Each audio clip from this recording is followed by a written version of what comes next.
All right.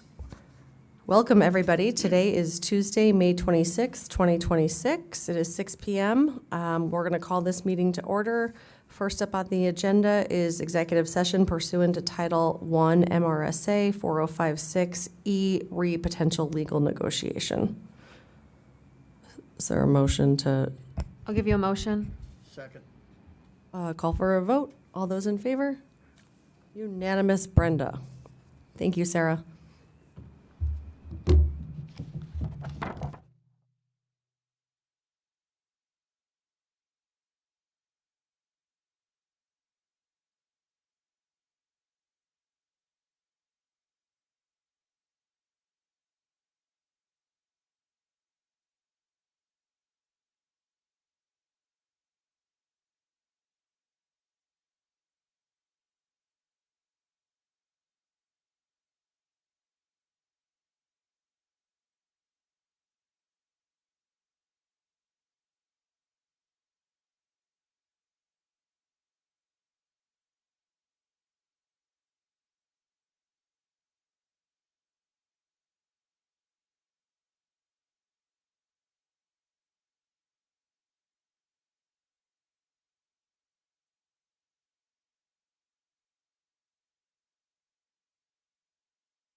Right. Welcome, everybody. Tonight is Tuesday, May 26th, 2026. We have just come out of an executive session pursuant to Title I MRSA 4056E, re potential legal negotiation, and no action was taken during that executive session.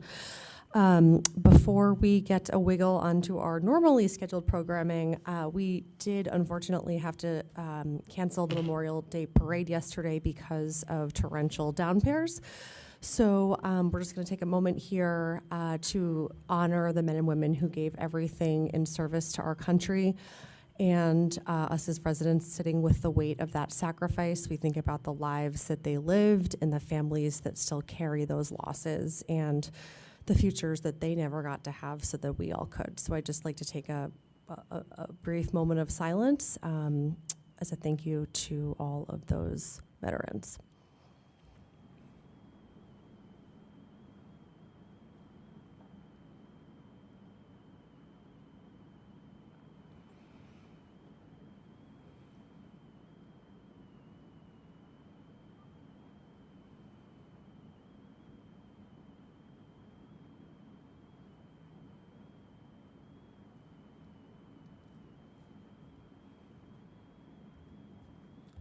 Okay. Thank you for that. First up, we have the approval of minutes from the May 11th, 2026 meeting. I'll give you a motion. Is there a second to that? Right here, second. All right. Any discussion on the motion? Call for a vote? All those in favor? Unanimous, Brenda. All right. Mr. Manager, what do you have going on? Good evening, Madam Chair, members of the council. Good to see you all this evening. I have just a brief update this evening for the council and for this evening's council meeting. First, absentee voting is still in progress, and Election Day is June 9th. And the polls will be open from 6 a.m. until 8 p.m. in the council chambers, if you'd like to vote in person on that day. Second, the rooftop solar installation project at the West Side Fire Station is complete and operational.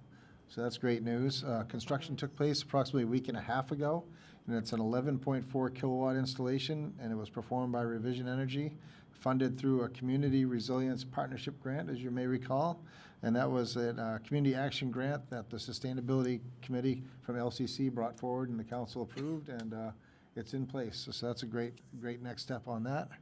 And then finally, construction has begun on Route 100 between Range Road and Lower Methodist Road as part of the safety improvement project. I know they had signage up advising drivers of that construction coming. Bless you. So we do appreciate in advance the traveling public's patience during this work. But it will be a substantial safety improvement for that stretch of road when it's complete. So thank you for your patience in the interim. So that's all I have this evening, Madam Chair. Thank you. Any questions or comments for Mr. Sturgis? I will say that the topic of the solar energy, the way you phrased it sounded like they were performing surgery. I don't know why. It just made me think of that. Anyway, that's all. It's a precise process. I mean, they performed. So Are sorry. you okay? I have whatever plague my daughter, Oh, no. or whatever's going around at MIW, or GMS, whichever. All of them. Anyway, yes, sorry, and I think it's actually the worst allergy season on record, so. It's gnarly. Anyhow, okay, cool beans.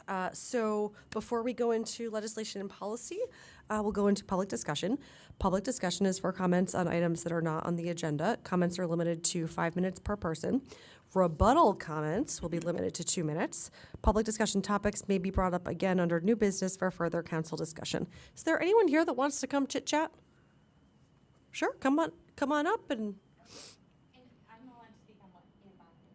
So public discussion is just for what is not on the agenda. So when the agenda item that you've come to talk about comes up, I will open it up for public discussion. You can come right up and do that. And if you wouldn't mind just telling us when you get to the podium, your name and where it is you live.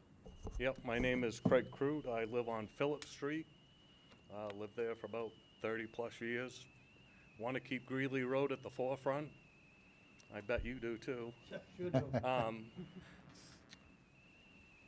Been driving it for 30 plus years, at least twice a day, and it's in the disrepair that I haven't seen in those 30 years.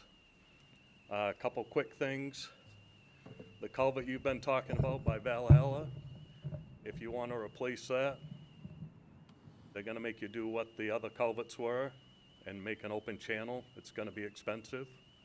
If you can get away with slip lining it, it would be a lot more cost effective, but they're not going to let you lengthen it. DEP just won't let you. They're going to make it be an open channel. The slopes are 1.5 to 1 roughly right now. Yeah. I don't think you'll get much more width there. There is some room to make a lane. But comparing the other roads in town that have been updated, Blanchard, Skillins, Range, Tuttle, Route 88, Route 9, all have a 3 or 4 foot shoulder on them. Coming home tonight, joggers and bikers, and you got to swerve and weave. That might help. The expectations of a sidewalk would be great, like Tuttle Road, but the cost is gonna, unless you got somebody that can write a grant, I don't see it being feasible. I believe, Mr. Vail, you brought up having scope of work. think that should be developed in a budget. And you could always put the walks in as alternates. The other thing, just to wrap it up, I wouldn't forget about Middle Road. The other end of Middle, I didn't list that before, but the other end of Middle Road all has shoulders and stuff. And it would be good to tie in Yarmouth to Tuttle Road with shoulders, and that road's also disintegrating, so. I don't think a box cut, I don't think we have that in the budget either, but reclaiming and maybe looking at some of the worst spots. And the ditching needs to be done. The water runs down the road, and that's the #1 destroyer of them. So I think that's about it. Thank you guys for all you do. Thank you. Thank you, Craig. Is there anyone else who'd like to come up for public discussion for anything that's not on the agenda? All right, then we will move right along to legislation and policy. So also, as part of that, there's the opportunity for public comment per Article 2, Section 7 of the Town Charter. Comments are limited to 5 minutes per person. We have a handy-dandy little timer up there just to keep you on track if you need it. 26-048, to hold a public hearing to consider and act on a medical marijuana registered caregiver license renewal for Evergreen Cannabis Company LLC, Andrew Pettingill, located at 93 Lower Methodist Road. This is one of 4 public hearings that we're having tonight on annual caregiver license renewals. And I will just note for this one, there are not concerns from the code enforcement officer or from town staff. But that said, this is a public hearing, so before we get into council discussion, is there anyone that would like to comment on this agenda item? Come on up, come be public in our public hearing.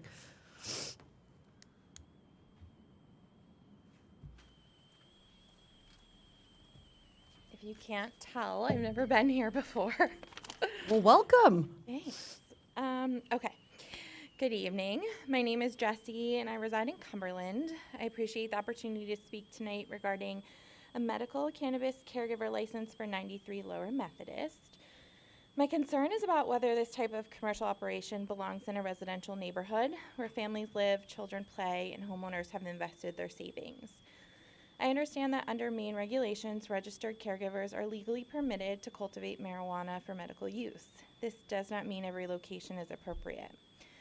Local municipalities have important responsibilities to consider zoning, compatibility, and safety. Residential neighborhoods are designed for homes, schools, parks, and family life, not commercial cultivation operations. As a parent and neighbor to 20 or more children, I have concerns with larger scale marijuana production operating close to where my children walk, bike, and get on their bus every day. I worry about safety. Facilities can require high power electrical systems. They can be targets for theft or create an increase in traffic.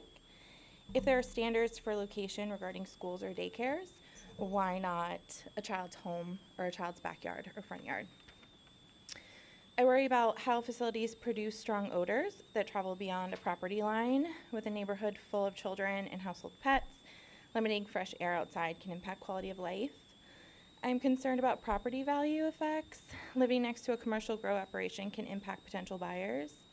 Lastly, I worry about enforcement and oversight. Laws have evolved and continue to do so. Things I think about are how are odor complaints handled, what safeguards exist in a residential area. Residents deserve consistency and clear boundaries.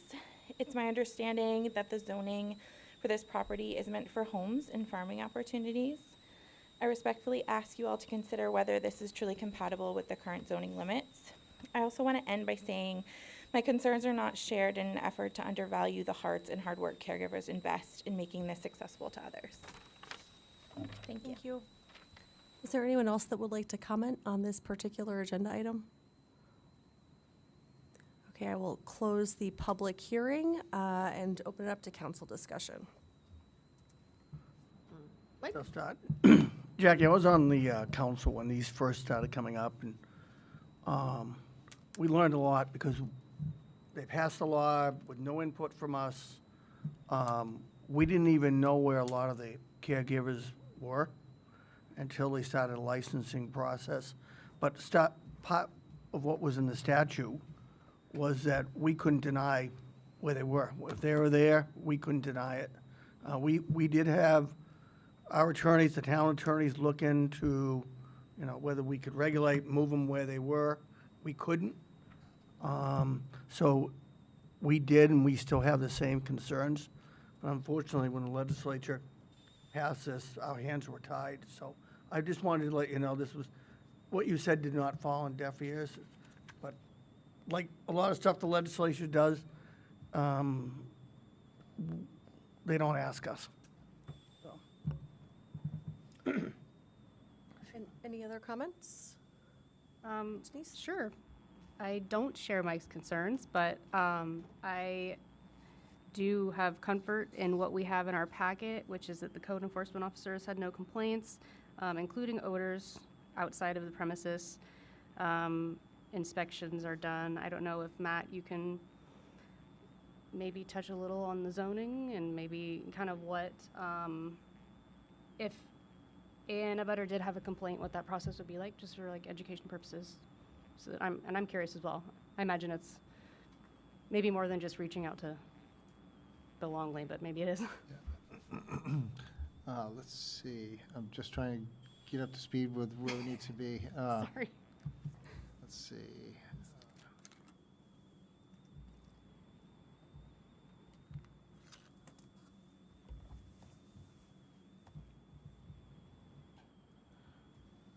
if I can get this to open up for me.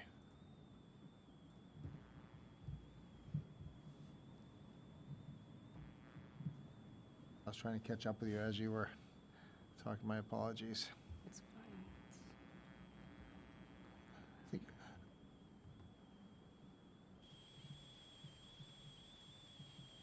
ultimately, it's mostly, as Council Reeds had spoken, it's mostly defined by the state law and the regulations that they've laid out. They've kind of taken, in many ways, the town's hands out of the pie, if you will. So that's been kind of a challenge. The one part you do have some control over is retail. So there is no retail sales in town, so the town can control that. As far as the medical caregivers, what they can grow, the extent that they can grow at, that's all regulated by the state, unfortunately. So I've seen grow operations in compact residential neighborhoods right in the basement of a house. And when I was in Cape, one of our police officers, his house was right next to one, and he couldn't run his AC because it would pull the scent right into his kid's bedroom. So there's a lot of challenges that the state has given us that we end up having to find at the local level, unfortunately. So we try to regulate what we can. If you do want to have it, you can have it in, you can kind of zone it as much as you can, but ultimately, depending upon where they're at, it ultimately comes down to state law on the siting. And then I don't think they're growing at this location right now. I think what their plan is to maintain the license in case the market may change, at least. So that's why we really haven't had any issues before or during or since. So they've run a compact operation, so that's been good. But that's pretty much the full extent of what we have locally that we can do. If you, If you to wanna- the microphone, just in please. case. It's okay. We appreciate you being here. I actually work in the substance use field, in the mental health field, so this isn't new to me. There's a lot of information that I do know about this, but we've just recently moved to Cumberland, so this is all new to me. But I guess my question would be, so it can exist in a residential neighborhood, is what you are saying? There are no like regulations around that? Not outside of what the state currently has. It's state regulations on that, on the growing and the caregivers, especially. Caregivers specifically have an area that's carved out for them versus the retail side of it. Okay. Thank you. Thanks. Any other council discussion?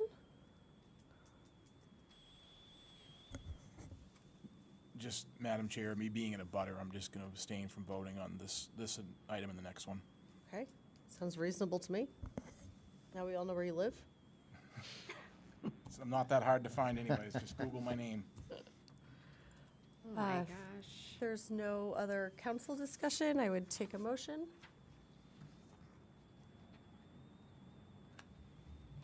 See if Bob's gonna do it. Bob, are you gonna give a motion?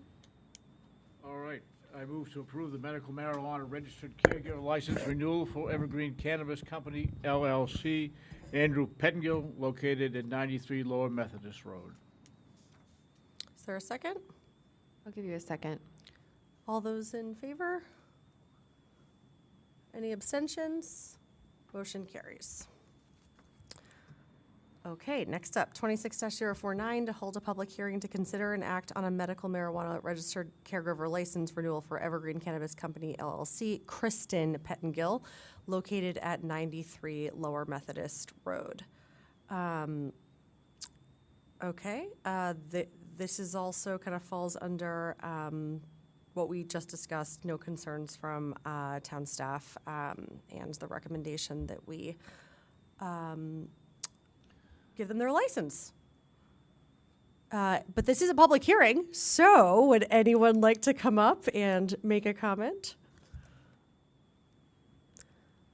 All right, then Madam Chair, if I could just further clarification, just looking locally, the town does have the ability to license that, so they can, the one thing they do, they allow us to say that we can now have knowledge of the grow that's taking place, and they can license it and raise revenue locally to a certain extent. And then, so that's pretty much, like, we can say, we know that it's going on here, and that license can take place there. And then, beyond that, then the state, if you look in if you get a chance to ever take a look at the packet, it shows the license that they have from the state, and that specifically says what the operator can do. And so on, for both of these, it basically says their caregiver activities that are authorized, and then it says the state, the location, and then if they have a retail store, where it's going to from the grow operation, and then whatever else permissions that they have that are defined by the state and allowed by the state. Sorry, it took me a second to get further up to speed on that. Thank you. Sorry. but we are still in our public hearing, so is there anyone that wants to make a comment? Okay, I will close the public hearing then and move into council discussion. Is there any council discussion?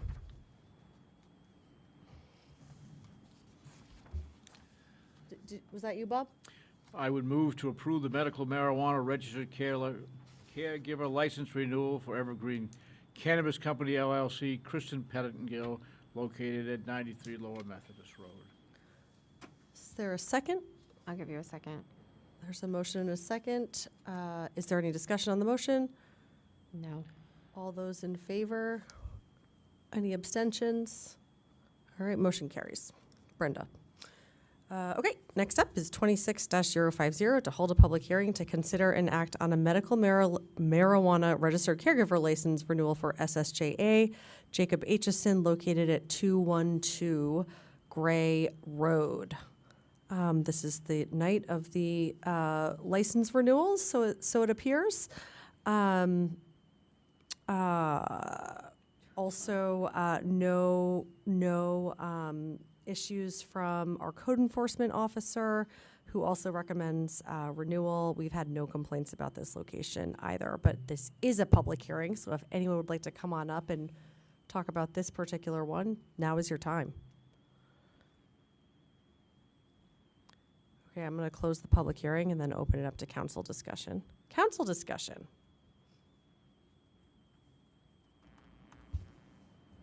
I have no issues with this. I would give you a motion if there's nothing to discuss. Does anyone have anything to discuss? I move to approve the medical marijuana registered caregiver license renewal for Samuel Hebert, located at 210 Gray Road. Second. I think that we're on Jacob Aitchison. Yes. Oh, sorry. Jumped right down. I move to approve the medical marijuana registered caregiver license renewal for SSJA LLC, Jacob Atkinson, located at 212 Gray Road. Still a second. All right. Is Great. there any discussion on the motion? No. All those in favor? Unanimous, Brenda. All righty, moving right along. To hold, 26-051, to hold a public hearing to act and consider on a medical marijuana registered caregiver license renewal for Samuel E. Bear, located at 210 Gray Road. Samuel is here with us tonight. Thank you for being here, Samuel. It looks like, our code enforcement officer also has no issues and also recommends renewal. Congratulations on following the rules. And there have been no complaints about your location in the past year, which is great news. That said, this is a public hearing, so if anyone would like to come up and comment on this agenda item, we would love to have you. You're good? Okay. What about you, Stacy Daigle? No? Okay. Always calling out Stacy. I love Stacy. I will close the public hearing then. Over to council discussion. Any comments? I'll give you a motion whenever you're ready. All I would No like to say comments. is thank you to Samuel for being here tonight. Love it when people show up. Agreed. Any other council comments before we? Okay, time is now. I move to approve the medical marijuana registered caregiver license renewal for Samuel Hebert, located at 210 Gray Road. Second. All right, we have a motion and a second. Any discussion on the motion? All those in favor? Unanimous, Brenda. Okay, next up, we have a very exciting thing. 26-052 to hold a public hearing to consider and act on the major mass gathering permit for the 154th Cumberland County Fair to be held on September 27th to October 3rd at the Cumberland Fairgrounds. Best event of the year. Looks like we're thinking attendance is going to be around 77,000 people, which is no small, but same as recent years. Police and fire have reviewed the recommendations. Everything looks pretty good. But this is a public hearing. Would anyone like to come up and make a comment on the renewal?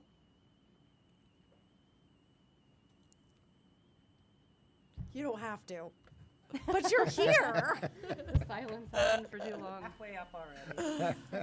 Liz Tarantino, 29 Daffodil Lane, Cumberland, Secretary, Cumberland Farmers Club. We're just excited to have another fair, and we've got some great things planned. The rodeo will be back this year on Tuesday and Wednesday. A little bit different than the last few years, but that's the way the rodeo circuit works. We've got the International Horse Pull, the International Ox Pull. We have all of our 4-H events, all of our food vendors, our Gillette Midway coming in. So we expect to have a great time. We've got the same parking crew that we've had for the last several years. They do a great job for us and make sure that they maintain.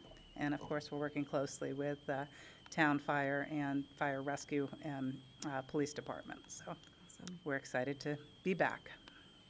I mean, I'm excited to have you. You guys do an amazing job. I think you already know that. I hope you already know that, but it is something I think we all look forward to and just love deeply so much about this community. So We're thank pretty you. proud of ourselves. Yeah. Good, good, great. Yeah. Would anyone else like to comment on this particular agenda item before we give Liz a moment to sit back down after we made her come up? Any council discussion or comments for Liz? Mr. Vail? I noticed that the legislature acted to preserve dates for you. Congratulations. That was, Thank you. it should never have to been risen to that level, but I'm glad that it was resolved. And But it's legislation for the entire fair community. It's not just, I mean, obviously, we were directly impacted. It's for the entire fair community, and it really protects some of the smaller fairs from having similar issues happen. And Christina Mitchell from Cumberland was really a leading force on that, and great partnership. Mark Cooper from Wyndham, who's also on our board, was one of the other representatives that worked on that. And they worked closely with us to be able to kind of walk through and, you know, how it should be listed out, and quite successful. So we're very happy to have that a law now, where it was not before. And while I don't represent the Lions Club leadership, I will say thank you again for all that you do for the Lions Club. Well, the Lions Club gives right back to us, so we're very happy for that partnership. I'm excited for the poultry house, but I've been told that I'm not allowed to get any more chickens from the fair because my Well, this husband will is, divorce just so me. that you know, across the state of Maine, this year is the wonderful world of poultry. So every year, MAAF, the Maine look at Association that. of Agricultural Fairs, which I'm a director of as well, we have a theme that we give to all 25 agricultural fairs. So if you go to any of the fairs in the state of Maine, you should see trickling through a lot of things about chickens and ducks and geese and the wonderful world of poultry. I feel like Christmas came early. Like the best day of your I life. should know that. I just have one question. Are we gonna have demolition derby again? Yes, Sunday, Okay. 6:30.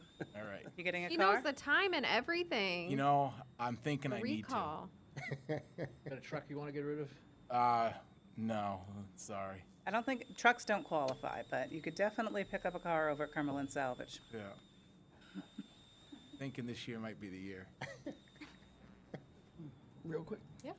I just want to say thank you, and echo what Bob said. You guys have, your board of directors has been dealt a couple bad hands. You know, we lost Lyle, and then last year with Freiberg doing what they did. And you guys never missed a beat, just kept on going and provide a great product and service, and we're all very proud of you, so thank you. Thank you for saying so. I'm ready to provide you a motion when the public hearing's closed. Yeah, we'll close the public hearing at this point. Yeah, I would take a motion if there is one. Right. I move to approve item number 26-052, the major mass gathering permit for the 154th Cumberland County Fair to be held September 27th to October 3rd at the Cumberland Fairgrounds. Give you a second. Is there any discussion on the motion? All those in favor? Unanimous, Brenda. Thank you, Liz, for being here. Thank you. And Ted. Thank you, Ted. Thank you both. Many hands make light work. But I know it's not light work. Okay. Next up, 26-053 to authorize the town manager to apply for a joint community action grant with the town of North Yarmouth from the Community Resilience Partnership for Energy Efficiency Improvements at MSAD 51. At this point, we understand that we need to kind of move ahead with tabling this due to some administrative about how the money can be kind of spent. Is that correct? You are correct, Madam Chair. There was a couple of outstanding questions prior to, first, the deadline to submit this was, I believe, June 5th. So staff had looked at, and with the LCC had looked at this opportunity to pursue this grant with an outstanding question of if an SAD or a school district would be an eligible party to apply for this. And there was some question. They got clarification at the end of last week after the agenda was published that a town school department could be an applicant, but an SAD is not an allowable applicant for this particular grant. So the SAD doesn't qualify as a viable entity to receive those funds. So that's why the recommendation is to table this item. And but never be out of the game. There's a second round of opportunities that are opening up in December, so we're looking at possibly pursuing grants for the town specific to LEDs for this building. So we may try to pursue that as an opportunity. We just couldn't get the estimates and everything else we needed in the future quick enough. So we'll be looking. I guess you could look at that as an item for future discussion that we'll come back with another grant application that we do and will qualify for. Unless there's any council discussion, I would take a motion to table. I move to table item number 26-053 indefinitely. Is there a second? Second. All right, all those in favor? Unanimous, Brenda. Thank you, Mr. Manager. Yes, ma'am. Okay, great. 26-054, to authorize the town manager to accept payments for delinquent taxes in the amount of $37,689.23 on property identified as tax map U19 lot 018. My understanding with this is that this will bring us down to, this is the full balance. Is that correct? Yes, ma'am, this will bring the property to full current status. Great to hear. Big chunk of change. Yes, ma'am. Is there anyone in the audience that would like to comment on this agenda item? Okay, I will close public comment, open it up to council discussion.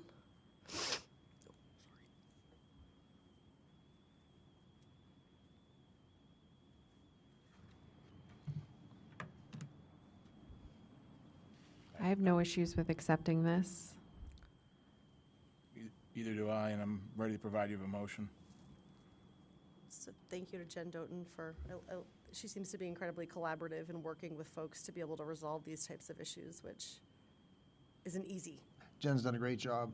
She works with folks who might be running into a challenge on bringing their property taxes current, but she does a great job working with them. And, and also thanks to the council for providing direction over the past couple of years to say, outside of, getting folks out of a situation that may not be a viable solution, and working with folks to let them find a way to get that,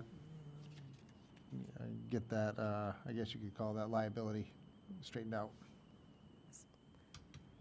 Great. Give you a motion. Take one. All right. I move to authorize the town manager to accept payment for delinquent taxes in the amount of $37,689.23 on property identified as tax map U19 lot 18.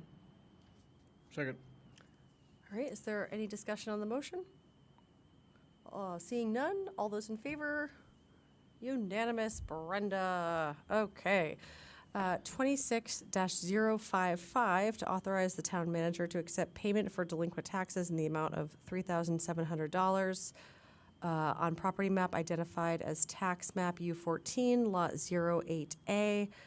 This is not a payment in full, but it is part of a payment plan until all of the balance is paid off. Looks like after this payment, there'd be about $17,588 left over. Yes, ma'am. Thank you for doing that math in advance. Is there anyone in the public that would like to comment on this before we go into council discussion? Okay, I will close public comment. Council discussion. Questions?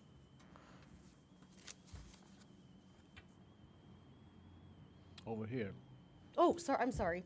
Bob. Is there a plan in place, Matt? Yes, sir. Yep, they're looking to get this up to speed, hopefully within the next 12 to 18 months to be fully paid. So you may see this a few more times, Okay. maybe 3, defending. Glad to hear there's a payment plan in place and it's a good chunk of change. It's not $200. Yes, ma'am. We've seen before, I think. Any other council comments or questions, or, was that you? No, all good. Oh, okay, just checking. All right, then I would take a motion if there is one. All right. I move to authorize the town manager to accept payment for delinquent taxes in the amount of $3,700 on property identified as tax map U14 lot 08A. I'll give you a second. Oh, excellent. There's a motion and a second. Any discussion on the motion? All those in favor? Unanimous, Brenda. Okay. Next up, we have new business. Counselor Mahalik, what is shaking? All right, $20 for the food pantry. And this morning, I was able to witness Story Brothers kicking off Route 100, which is pretty exciting for the people in West Carmel with the sight line changes. It's probably going to be a couple months of traffic delays, but it's going to be well worth it in the end. So that was kind of exciting to see this morning. So on a more serious note, I spent a lot of time thinking about our last meeting in May, and may have been viewed as colorful by some people. We got a lot of issues out on the table. I just think it's important for all citizens in Cumberland to know, and I feel pretty safe by saying this, but none of us on the council are against education. Unfortunately, this community is in a very tough spot. We have very little commercial business in town, and unfortunately, there isn't really room for much more.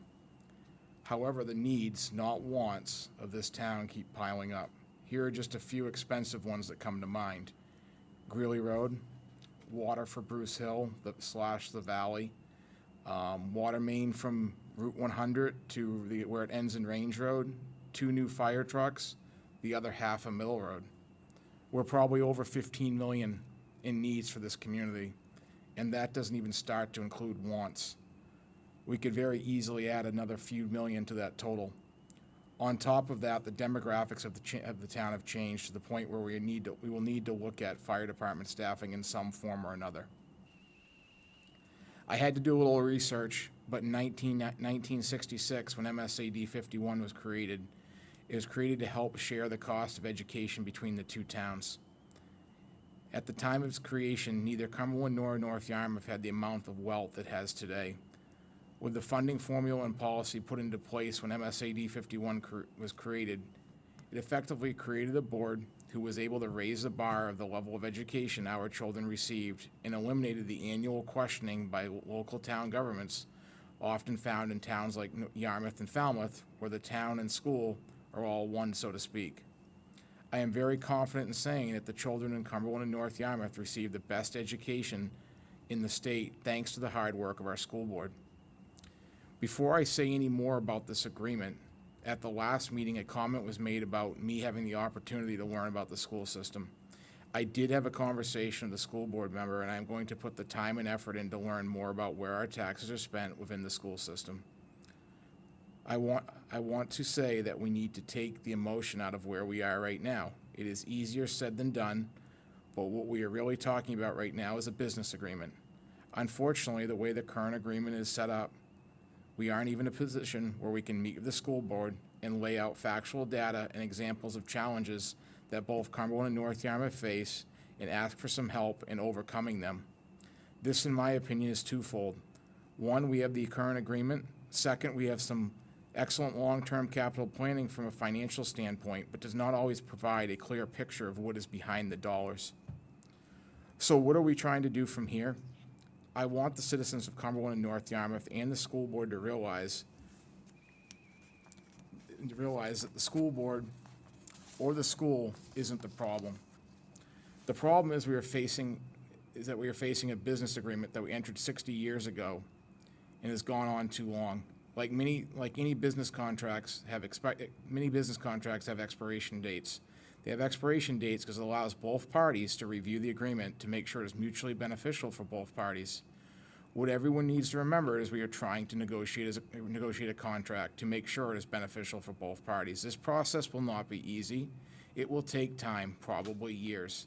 However, we need to do this to make sure that living in Cumberland is sustainable for all of its citizens. Cumberland has a lot of needs to address, and again, I say needs, not wants. To address these needs, we need to make sure every dollar counts. The council could turn a blind eye to all of this and raise taxes, but we are trying to avoid this by reviewing the school funding formula. I believe we all recognize there are people in this community who could care less about a tax increase, another group that wouldn't like it but can pay it, and another group that will really struggle with paying the increase. I really worry about the group that will struggle to pay the increase. Cumberland is their home too. If our rising property values and taxes continue to push citizens out of this community based on their ability to afford to live here, what have we accomplished? And that's all I have. Denise? I guess I'll say something related to Memorial Day. Been thinking about this. I mean, I think about it every year because my dad died of cancer from service-connected leukemia due to exposure to Agent Orange when he was in Vietnam.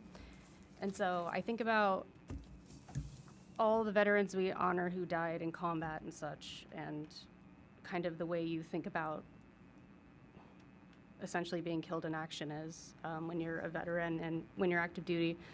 But then I also every year think about the tens, if not hundreds of thousands of veterans with service-connected disabilities that die annually as well. And maybe not as paid attention to as what you typically think, but just that there are veterans dying all the time due to their military service. Suicides are growing every year. It has not stopped. The VA publishes data as they have it. I think the latest data was from 2023, and veterans commit suicide at a much higher rate than the general population. However, those who seek treatment and who are enrolled in VA healthcare and reach out to the Veterans Crisis Line, which you can reach by dialing 988 and pressing 1. Those who do reach out for help have better outcomes, significantly so, and suicide rates are lowered. So I know we have a lot of veterans in town, and we just encourage anyone who needs it to reach out for help. And additionally, don't just suck it up. Like, we all get hurt serving, whether it's you have tinnitus or you busted your shoulder or something more serious that you might not even know is just like hiding within you, ready to turn into cancer. So while you're still around, please reach out to the VA, get your disabilities itemized basically, and just get care, because that's really how you prevent further deaths from happening, really. My dad didn't know about having cancer until, I don't know, it was only maybe a few years before he died, and that was decades after his service. So there are lingering effects, and something that you might think is just getting old or getting tired turns out to be something bigger. So please seek help if you need it. That's all I have. Thanks, Denise. Councilor Vail? I'll too take note of Veterans Memorial Day. I had the opportunity to lay flowers at a few graves over the weekend, and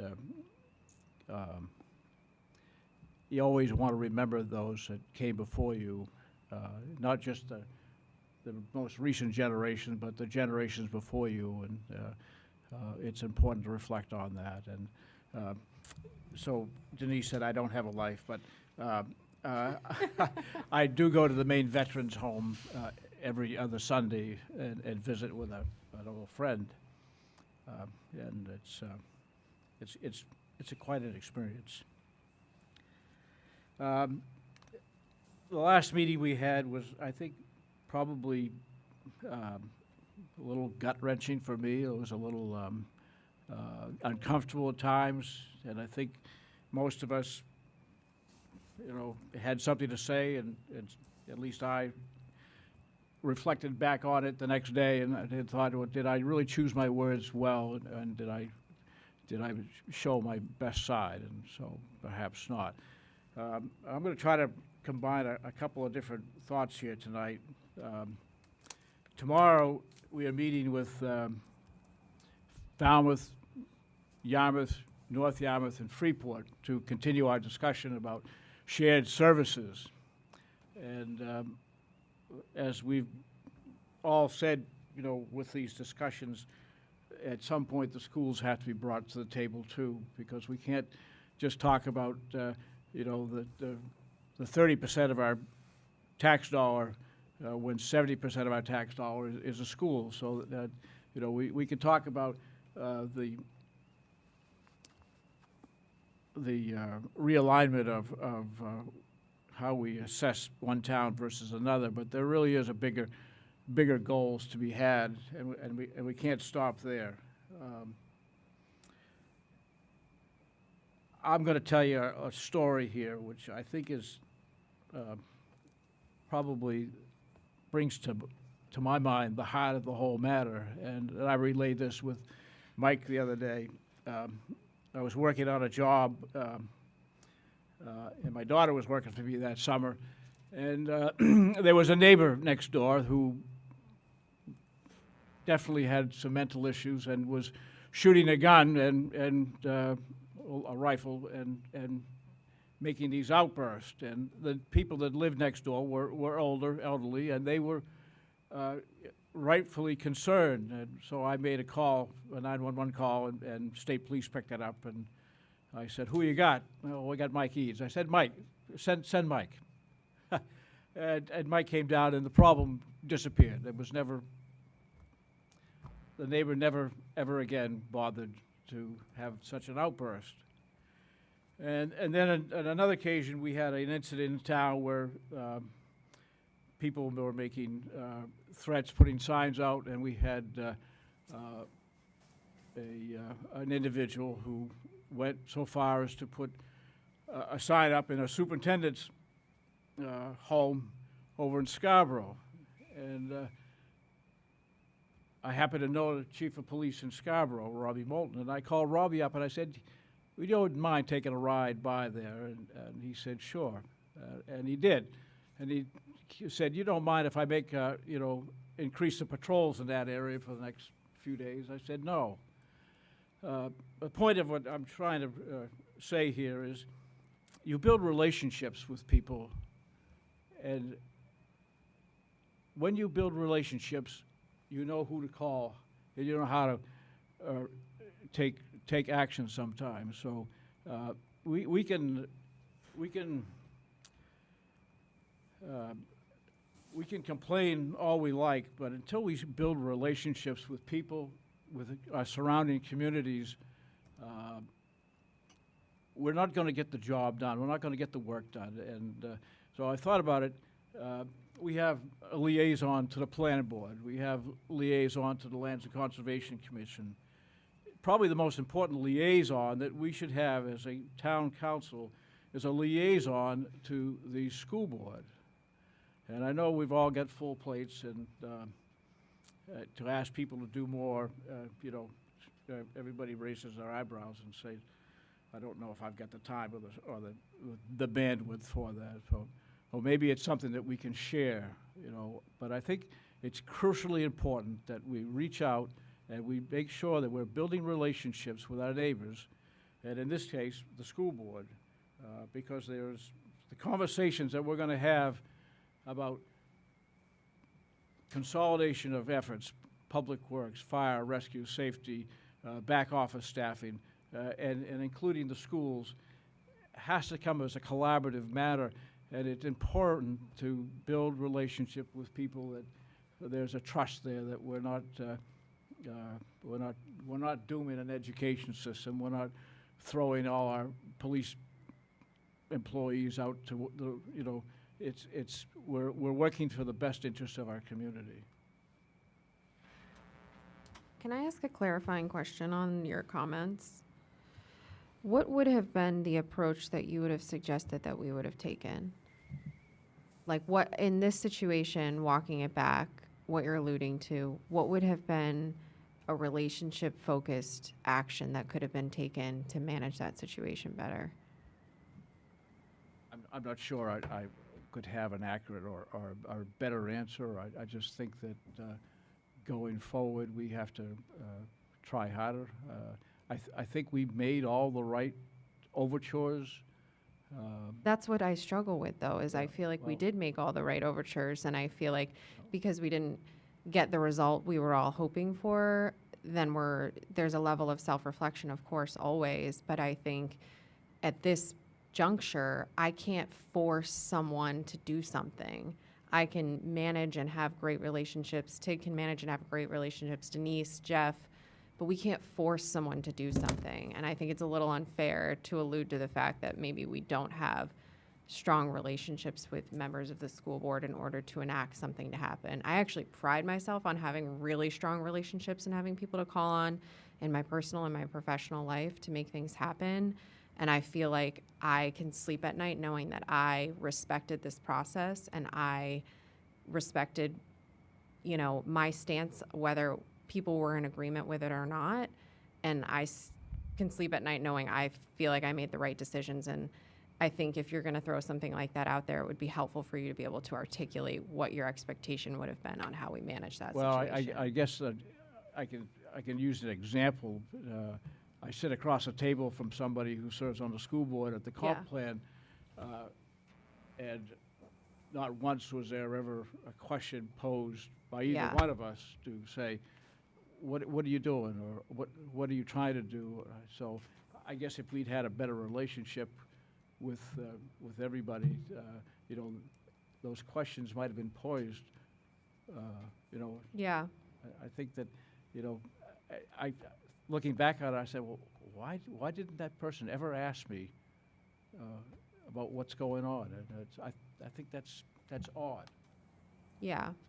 I personally feel like that's a stopgap issue on their end. Like, I can appreciate, like, that it's a two-way street, but I also feel like we put the checks and balances in place to open it up for conversation. We had a conversation at the Joint Standing Committee. I met one-on-one with the chair of the North Yarmouth School Board, with Denise. That didn't go anywhere. I feel like I was kind of heckled for that interaction, and kind of my integrity was questioned, and I felt uncomfortable by that. And I feel like the best way that I operate in this position, and I think a lot of other people, is to not lobby certain issues. And in this particular case, I felt like that was the stance to take, in a high ground of managing the situation. And I don't know if anything I said just made sense, but that's just my 2 cents. I don't disagree with you, Bob. I think it's good to know people that are on boards. I mean, I know a couple of them fairly well. Even after talking it through, just a disagreement of methods. Like, there's nothing you can do about that. I think one issue that comes up is, as people get closer to each other on certain boards and develop friendships, it can be difficult to separate oneself from that. And you're basically conducting business in a board setting as if you're speaking to a friend, and that's a mistake, because then you start to take things personally, and that's not what this is. This is business. This is objective, ego-removed decision-making, and it only works if everyone maintains that same mindset and doesn't let their friendships and attachments cloud their judgment on the role that they volunteered to do. So it's kind of a balance. Like, yeah, I think we all should talk more. I don't know what that looks like, if we're doing like one-on-one phone calls, or like what exactly, and what that like accomplishes. But also, like, there's a tipping point where now it's like you're personally attacking your friend because you differ on how business should be conducted. So there always has to be that standard of just like underlying professionalism, and making sure that we all kind of make this commitment to look at things objectively and not be attached to any one idea, and be open to discussing things without people getting their feelings hurt. So it's difficult, but I understand your point. I do.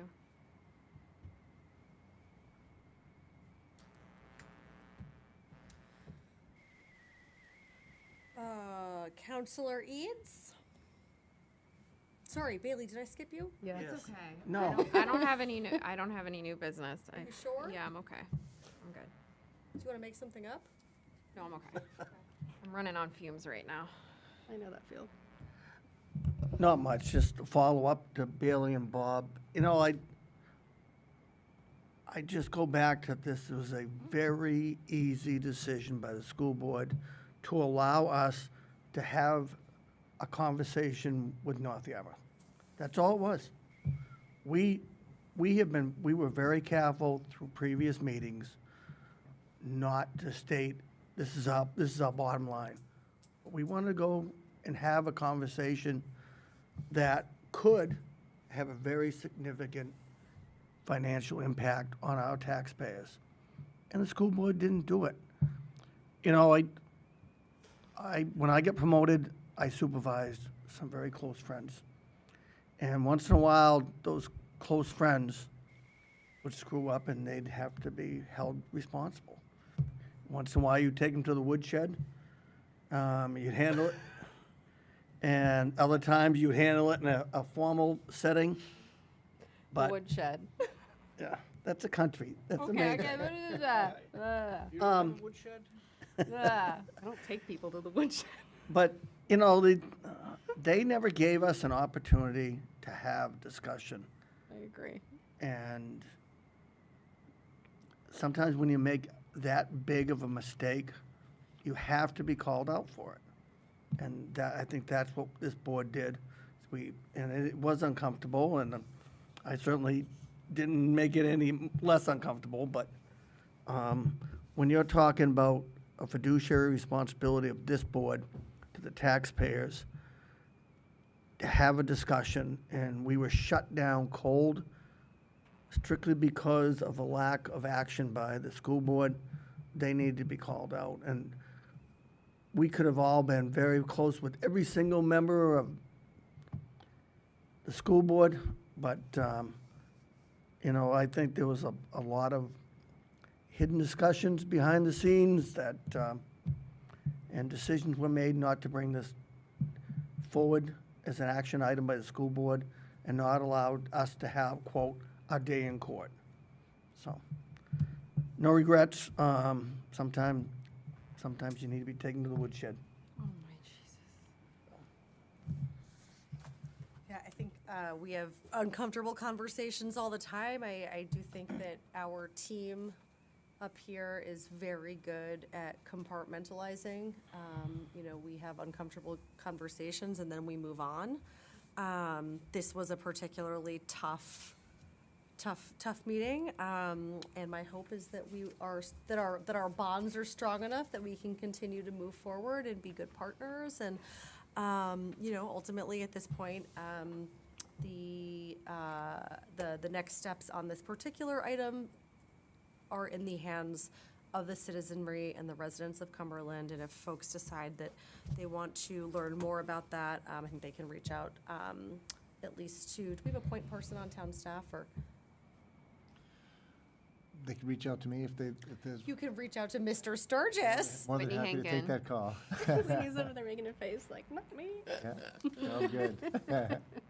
No, we're happy to help, and we will, working with Whitney, we're working on putting together some outreach through the crier that can explain kind of the process and the timeline to how we got to where we are as of now.